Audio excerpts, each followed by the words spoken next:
ಕರ್ನಾಡಿನ ಎಲ್ಲ ವಿದ್ಯಾರ್ಥಿಗಳಿಗೆ ಪಾಟೀಲ್ ಕ್ಲಾಸಸ್ಗೆ ಸ್ವಾಗತವನ್ನು ಕೋರುತ್ತಾ ಸ್ನೇಹಿತರೆ, ಇಂದು ನಾವು ಭಾರತ ಇತಿಹಾಸದಲ್ಲಿ ಅತ್ಯಂತ ಪ್ರಮುಖವಾಗಿರ್ತಕ್ಕಂತಹ ಒಂದು ಪ್ಲಾಸಿ ಕದನ ಕುರಿತು ನೋಡೋಣ. ಪ್ಲಾಸಿ ಕದನ. ಈ ಪ್ಲಾಸಿ ಕದನ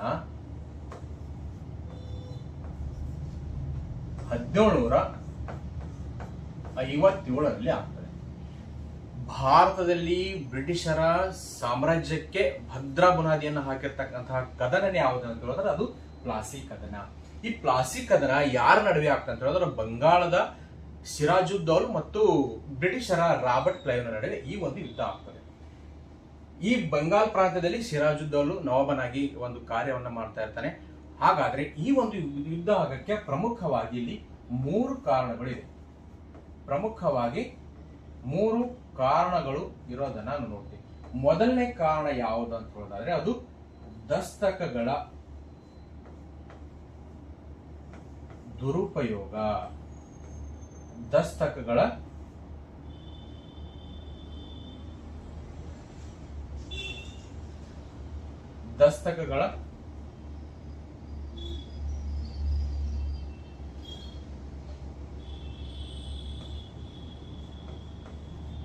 ದುರುಪಯೋಗ.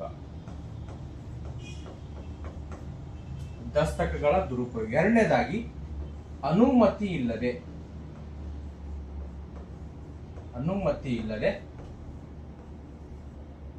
ಕೋಟೆಯನ್ನ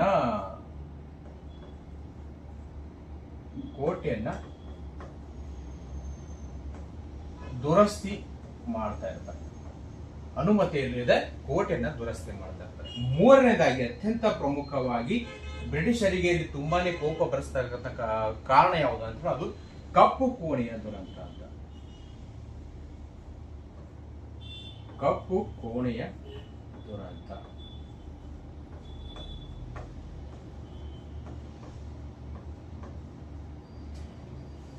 ಪ್ಲಾಸಿ ಕದನ ಆಗಕ್ಕೆ ಪ್ರಮುಖವಾಗಿ 3 ಕಾರಣಗಳು. ಒಂದನೇದು ದಸ್ತಕಗಳ ದುರುಪಯೋಗ ಮತ್ತು ಅನುಮತಿ ಇಲ್ಲದೆ ಕೋಟೆಯನ್ನ ದುರಸ್ತಿಯನ್ನ ಮಾಡ್ತಾ ಇರ್ತಾರೆ. ಮೂರನೇದು ಕಪ್ಪು ಕೋಣೆಯ ದುರಂತ ಅಂತ. ಈ ದಸ್ತಕಗಳು ಅಂತ ಹೇಳಿದ್ರೆ ಈ ಪರವಾನಗಿ ಪತ್ರ ಅಂತ.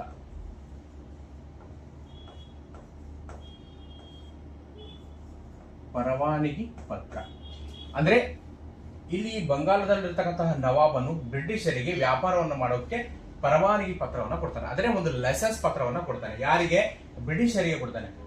ಈ ಬ್ರಿಟಿಷ್ ಸರ್ಕಾರಕ್ಕೆ ಕೊಟ್ಟಿರ್ತಕ್ಕಂತಹ ಪರವಾನಗಿ ಪತ್ರಗಳನ್ನ ಅಲ್ಲಿ ಬ್ರಿಟಿಷ್ ಸೇನಾ ಅಧಿಕಾರಿಗಳು ಏನ್ ಮಾಡ್ತಾರೆ, ಈ ಒಂದು ಪತ್ರಗಳನ್ನ ಡುಪ್ಲಿಕೇಟ್ ಅನ್ನ ಮಾಡ್ಕೊಂಡ್ಬಿಟ್ಟು ಅಲ್ಲಿರ್ತಕ್ಕಂತಹ ಬೇರೆ ಬೇರೆ ಸೈನಿಕರಿಗೆ ಈ ಒಂದು ಪತ್ರಗಳನ್ನು ಹಂಚ್ತಾರೆ. ಈ ಒಂದು ಹಂಚಿರೋದ್ರಿಂದ ಇಲ್ಲಿ ನವಾಬನಿಗೆ ಸಾಕಷ್ಟು ನಷ್ಟವನ್ನು ಉಂಟಾಗ್ತದೆ. ಇದರಿಂದ ನವಾಬನಿಗೆ ತುಂಬಾ ಕೋಪ ಬರ್ತದ. ಇದು ಒಂದು ಕಾರಣ ಏನಾಗ್ತದೆ, ಇಲ್ಲಿ ಬ್ರಿಟಿಷರ ಮೇಲೆ ಒಂದು ದಾಳಿಯನ್ನ ಮಾಡಕ್ಕೆ ಈ ಒಂದು ಪ್ರಮುಖವಾಗಿ ಕಾರಣ ಆಗ್ತದೆ. ನಂತರದಲ್ಲಿ ಅನುಮತಿ ಇಲ್ಲದ ಕೋಟೆ ಅಂತ. ಅನುಮತಿ ಇಲ್ಲದೆ ಕೋಟೆಯನ್ನ ದುರಸ್ತಿಯನ್ನ ಮಾಡ್ತಾ ಇರ್ತಾರೆ. ಯಾರು? ಬ್ರಿಟಿಷರು ಈ ಬಂಗಾಳದಲ್ಲಿ ಕೋಲ್ಕತ್ತಾ ಭಾಗದಲ್ಲಿ ಈ ಫೋರ್ಟ್ ವಿಲಿಯಂ ಕೋಟೆಯನ್ನ ಕಟ್ಟಿರ್ತಾರೆ. ಆ ಒಂದು ಕೋಟೆಯನ್ನ ಈ ನವಾಬನ ಒಂದು ಅನುಮತಿಯನ್ನ ಪಡೆದುಕೋಬೇಕಾಗಿತ್ತು. ಆದ್ರೆ ಇವರು ನವಾಬನ ಅನುಮತಿಯನ್ನ ಪಡೆದಿರೋದಿಲ್ಲ. ಆ ಅನುಮತಿಯನ್ನು ಪಡೆಲಾರದೆ ಅವ್ರು ಏನ್ ಮಾಡ್ತಾರೆ, ಕೋಟೆಯನ್ನ ದುರಸ್ತಿಯನ್ನ ಮಾಡ್ತಾ ಇರ್ತಾರೆ. ಸೊ ಹಾಗಾಗಿ ಈ ನವಾಬನಿಗೆ ಪ್ರಮುಖವಾಗಿ ಇದೊಂದು ಕಾರಣ. ಯಾಕೆ ಅಂತಂದ್ರೆ ಅವನು ಯಾವುದೇ ಒಂದು ಈ ನವಾಬ ಇರ್ತಾನೆ, ಅವನ ಒಂದು ಅನುಮತಿಯನ್ನು ತಗೋಬೇಕಾಗಿತ್ತು. ಯಾರು? ಬ್ರಿಟಿಷರು ತಗೋಬೇಕಾಗಿತ್ತು. ಆದರೆ ಇವರು ಅನುಮತಿಯನ್ನು ತಗೊಂಡಿಲ್ಲ. ಸೊ ಹಾಗಾಗಿ ಬ್ರಿಟಿಷರ ಮೇಲೆ ಏನಾಗ್ತದೆ, ನವಾಬನಿಗೆ ಸಿಟ್ಟನ್ನ ಬರ್ತದೆ.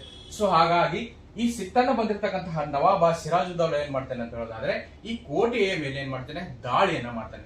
ಈ ಕೋಟೆ ಮೇಲೆ ದಾಳಿಯನ್ನ ಮಾಡಿದ ಸಂದರ್ಭದಲ್ಲಿ ಅಲ್ಲಿ ಇರ್ತಕ್ಕಂತಹ ಕಾರ್ಮಿಕರು ಎಷ್ಟು 146 ಕಾರ್ಮಿಕರನ್ನ ಏನ್ ಮಾಡ್ತಾನೆ, ಸೆರೆಯನ್ನ ಹಿಡಿತಾನೆ. ಸೆರೆ ಹಿಡಿದಿರ್ತಕ್ಕಂತಹ ನವಾಬನು ಒಂದು ಚಿಕ್ಕ ಕೋಣೆ ಇರ್ತದೆ. ಯಾವ ಕೋಣೆ? ಒಂದು ಚಿಕ್ಕ ಕೋಣೆ 18x14. ಈ ಒಂದು ಕೋಣೆನಲ್ಲಿ ಏನ್ ಮಾಡ್ತಾನೆ, ಆ ಕಾರ್ಮಿಕರ 146 ಕಾರ್ಮಿಕರನ್ನ ಏನ್ ಮಾಡ್ತಾನೆ, ಬಂಧಿಸ್ತಾನೆ. ಬಂಧನ ಮಾಡಿಬಿಟ್ಟು ಬೆಳಿಗ್ಗೆ ಆಗೋಷ್ಟರಲ್ಲಿ ಬೆಳಿಗ್ಗೆಯನ್ನ ಬಂದು ನೋಡ್ತಾನೆ. ಯಾವಾಗ? ಬೆಳಿಗ್ಗೆ ಬಂದು ನೋಡೋಷ್ಟರಲ್ಲಿ ಆ 146 ಜನರಲ್ಲಿ 123 ಕಾರ್ಮಿಕರು ಏನಾಗ್ತಾರೆ, ಸಾವನ್ನ ಅಪ್ಪಿರ್ತಾರೆ. ಉಳಿದ ಎಷ್ಟು ಉಳಿತಾರೆ? 23 ಮಾತ್ರ ಏನಾಗಿರ್ತಾರೆ, ಬದುಕುಳಿದಿರ್ತಾರೆ. ಈ ಒಂದು ದುರಂತ ಏನಂತೀವಿ ನಾವು, ಕಪ್ಪು ಕೋಣೆಯ ದುರಂತ ಅಂತೀವಿ.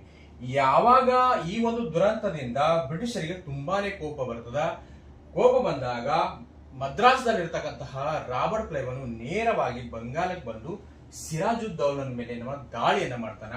ಆ ದಾಳಿ ಯಾವ ನದಿ ಅಂತ ಹೇಳಿದ್ರೆ ಅದು ಬಂಗಾಳದ ಭಗೀರಥ ನದಿ ಮೇಲೆ ಒಂದು ದಡದ ಮೇಲೆ ಇಬ್ಬರ ನಡುವೆ ದಾಳಿ ಆಗ್ತದ, ಕದನ ಆಗ್ತದ. ಆ ಕದನ ಏನಂತೀವಪ್ಪ ಅಂದ್ರೆ ಅದೇ ನಾವು ಪ್ಲಾಸಿ ಕದನ ಅಂತೀವಿ. ಈ ಪ್ಲಾಸಿ ಕದನದಲ್ಲಿ ಸಿರಾಜುದ್ದೌಲ ಏನ್ ಮಾಡ್ತಾನೆ, ಓಡಿ ಹೋಗಿರ್ತಾನ.